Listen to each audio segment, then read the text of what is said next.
नमस्कार दोस्तों, स्वागत है आप सभी का आपके अपने YouTube channel GS with Alam sir पे। दोस्तों, यूपी टेट का परीक्षा यदि आप देने जा रहे हैं या फिर आगे आप यूपी टेट का परीक्षा देंगे तो उसके लिए पर्यावरण के जो 30 प्रश्न हैं वो अति महत्वपूर्ण प्रश्नों का संकलन आपको इस वीडियो में मिलेगा। इस वीडियो को अवश्य देखें। तो शुरू करते हैं। भारतीय संविधान के किस भाग में मूल अधिकार का वर्णन है? तो उसका उत्तर है भारतीय संविधान के भाग 3 में मूल अधिकार का वर्णन मिलता है। इसके अतिरिक्त महत्वपूर्ण भागों को देख लेते हैं। भाग 1 में संघ और उसके राज्य क्षेत्र का वर्णन है।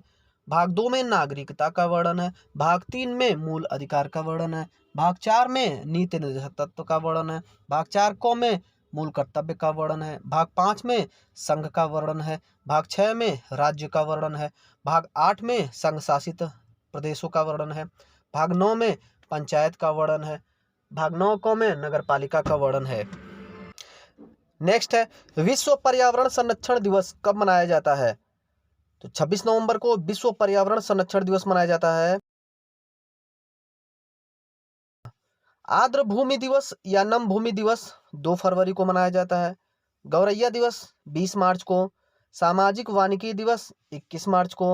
अंतर्राष्ट्रीय जल दिवस 22 मार्च को। अंतर्राष्ट्रीय पृथ्वी दिवस 22 अप्रैल को। अंतर्राष्ट्रीय जैव विविधता दिवस 22 मई को। विश्व पर्यावरण दिवस 5 जून को। ओजोन परत संरक्षण दिवस 16 सितंबर को। विश्व खाद्य दिवस 16 अक्टूबर को। नेक्स्ट है, विश्व का सबसे निम्नतम बिंदु कौन सा है?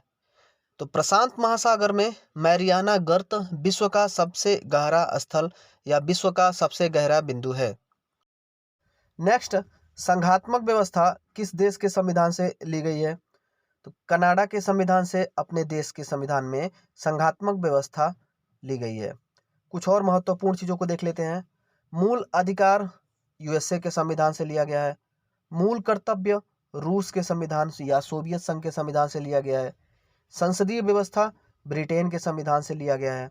नीति निर्देशक तत्व आयरलैंड के संविधान से लिया गया है। आपातकालीन उपबंध जर्मनी के वीमर संविधान से लिया गया है। संविधान संशोधन दक्षिण अफ्रीका के संविधान से लिया गया है। समवर्ती सूची ऑस्ट्रेलिया के संविधान से लिया गया है। नेक्स्ट, पंचायती राज व्यवस्था का शिल्पकार किसे कहा जाता है? तो इसका उत्तर है बलवंत राय मेहता। बलवंत राय मेहता को पंचायती राज का शिल्पकार या जनक कहा जाता है। कुछ और महत्वपूर्ण चीजों को देख लेते हैं पंचायती राज से संबंधित। 2 अक्टूबर 1959 को राजस्थान के नागौर से पंचायती राज व्यवस्था सर्वप्रथम शुरू हुई। अशोक मेहता समिति 1977 की सिफारिश पर पंचायती राज व्यवस्था को द्विस्तरीय बनाया गया। बलवंत राय मेहता समिति 1957 की सिफारिश पर त्रिस्तरीय पंचायत राज और एलएम सिंधवी समिति 1986 की सिफारिश पर संवैधानिक दर्जा प्रदान किया गया। नेक्स्ट, पर्यावरण के प्रमुख घटक कौन कौन से हैं? तो पर्यावरण के 2 प्रमुख घटक हैं, जैविक घटक और अजैविक घटक। नेक्स्ट, अस्पृश्यता का अंत भारतीय संविधान के किस अनुच्छेद में है? तो अनुच्छेद 17 में अस्पृश्यता का अंत का प्रावधान है। तो फटाफट महत्वपूर्ण मूल अधिकारों को देख लेते हैं। अनुच्छेद 14 विधि के समक्ष समता या समानता का अधिकार है। अनुच्छेद 15 में धर्म, जाति, लिंग, जन्मस्थान और वंश आदि के आधार पर भेदभाव से निषेध है। अनुच्छेद 16 में लोक नियोजन के अवसर की समानता है। अनुच्छेद 17 में अस्पृश्यता का अंत है। अनुच्छेद 18 में उपाधियों का अंत है। अनुच्छेद 21 में प्राण एवं दैहिक स्वतंत्रता का अधिकार है और अनुच्छेद 21 क में शिक्षा का अधिकार है, जो 86वां संविधान संशोधन द्वारा जोड़ा गया। नेक्स्ट, दाचीग्राम राष्ट्रीय उद्यान किस राज्य में स्थित है? तो जम्मू कश्मीर में दाचीग्राम राष्ट्रीय उद्यान स्थित है। इसके अतिरिक्त राष्ट्रीय उद्यान को जल्दी जल्दी देख लेते हैं। साइलेंट वैली राष्ट्रीय पार्क केरल में स्थित है। बांधवगढ़ राष्ट्रीय पार्क मध्य प्रदेश में स्थित है। कान्हा राष्ट्रीय पार्क मध्य प्रदेश में स्थित है। सतपुड़ा राष्ट्रीय पार्क मध्य प्रदेश में। टाडोबा राष्ट्रीय पार्क महाराष्ट्र में। भीतरकनिका राष्ट्रीय पार्क उड़ीसा में। सिमलीपाल राष्ट्रीय पार्क उड़ीसा में। सरिस्का राष्ट्रीय पार्क राजस्थान में। मुकुंदरा हिल्स राष्ट्रीय पार्क राजस्थान में। कंचनजंगा राष्ट्रीय पार्क सिक्किम में और नंदा देवी राष्ट्रीय पार्क उत्तराखंड। फूलों की घाटी राष्ट्रीय पार्क उत्तराखंड में है। दुधवा राष्ट्रीय उद्यान उत्तर प्रदेश। केबुल लामजाओ पार्क मणिपुर। नामदफा राष्ट्रीय उद्यान Arunachal Pradesh, Dibru Saikhowa national park Assam, Kaziranga national park Assam, Valmiki national park Bihar, Indravati national park Chhattisgarh, Gir राष्ट्रीय पार्क गुजरात, सुल्तानपुर राष्ट्रीय पार्क हरियाणा, सलीम अली राष्ट्रीय पार्क जम्मू कश्मीर, पेरियार राष्ट्रीय पार्क केरल में है। नेक्स्ट है, भारत में सर्वाधिक अनुसूचित जनजाति किस राज्य में निवास करती है?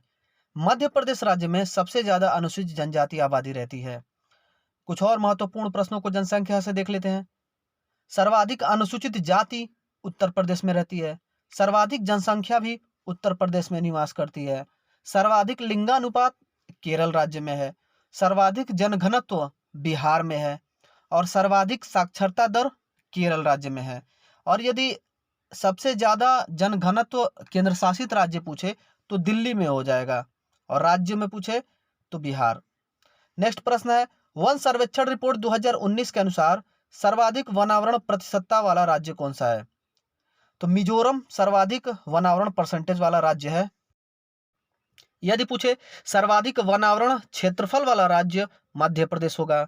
सर्वाधिक वनावरण प्रतिशतता वाला केंद्र शासित राज्य लक्षद्वीप होगा। नेक्स्ट प्रश्न है, भारत का एकमात्र सक्रिय ज्वालामुखी कौन सा है? तो बैरन द्वीप अंडमान निकोबार द्वीप समूह स्थित भारत का एकमात्र सक्रिय ज्वालामुखी है। किलिमंजारो ज्वालामुखी अफ्रीका में है। अंकाकागुआ ज्वालामुखी दक्षिण अमेरिका में है। माउना लोआ ज्वालामुखी हवाई द्वीप यूएसए में है। क्राकाटोआ ज्वालामुखी इंडोनेशिया में है। सिसली ज्वालामुखी इटली में है और कोटोपैक्सी ज्वालामुखी इक्वेडोर में है। नेक्स्ट प्रश्न, पर्यावरण संरक्षण अधिनियम किस वर्ष पारित किया गया? 1986 में पर्यावरण संरक्षण अधिनियम पारित किया गया भोपाल गैस त्रासदी घटना के बाद। कुछ और राष्ट्रीय और अंतर्राष्ट्रीय तिथि वर्ष को देख लेते हैं।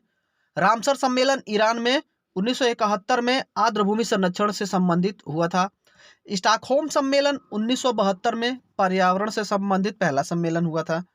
वन संरक्षण अधिनियम भारत में 1980 में पारित हुआ था।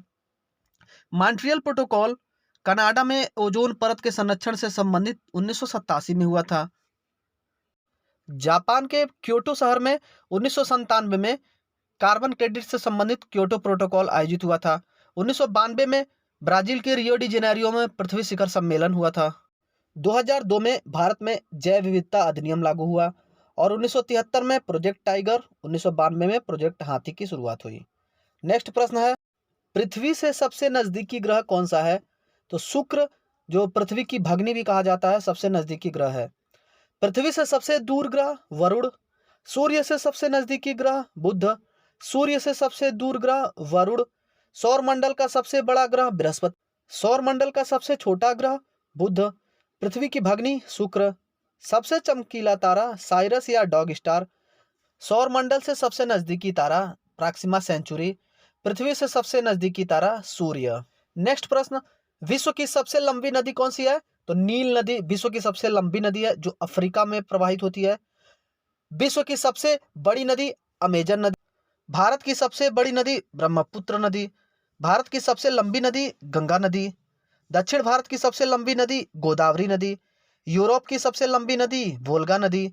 यूरोप में कोयला नदी कहा जाता है राइन नदी को। अफ्रीका में तेल नदी कहा जाता है नाइजर नदी को। नेक्स्ट, ग्रेनाइट किस प्रकार का चट्टान है? तो ग्रेनाइट आग्नेय चट्टान है जो ज्वालामुखी क्रिया से निर्मित होता है। चट्टान 3 प्रकार के होते हैं, आग्नेय चट्टान, परतदार या अवसादी चट्टान, कायांतरित या रूपांतरित चट्टान। नेक्स्ट प्रश्न है, राष्ट्रीय जलमार्ग 1 किसको किसको जोड़ता है? तो इलाहाबाद से हल्दिया को राष्ट्रीय जलमार्ग 1 जोड़ता है जो गंगा और हुगली नदी पर है। राष्ट्रीय जलमार्ग 2 असम में ब्रह्मपुत्र नदी पर है जो सदिया से धुबरी को जोड़ता है। राष्ट्रीय जलमार्ग 3 केरल में है उद्योग मंडल नहर पर जो कोल्लम से कोट्टापुरम को जोड़ता है। राष्ट्रीय जलमार्ग 4 आंध्र प्रदेश में कृष्णा और गोदावरी नदी पर है जो काकीनाडा से मरक्कानम तक है। नेक्स्ट प्रश्न है, पारिस्थितिकी तंत्र में ऊर्जा का प्रमुख स्रोत क्या है? तो पारिस्थितिकी तंत्र में ऊर्जा का प्रमुख स्रोत सूर्य है। नेक्स्ट प्रश्न, संसार की सबसे बड़ी जलीय समस्या वाली खरपतवार कौन सी है? तो जलकुंभी संसार की सबसे बड़ी जलीय समस्या वाली खरपतवार है। नेक्स्ट प्रश्न, वायु प्रदूषण का सूचक किसे कहा जाता है? तो लाइकेन को वायु प्रदूषण का सूचक कहा जाता है। नेक्स्ट, ग्रीन मफलर का संबंध किस प्रदूषण से है? तो ग्रीन मफलर का संबंध ध्वनि प्रदूषण से है।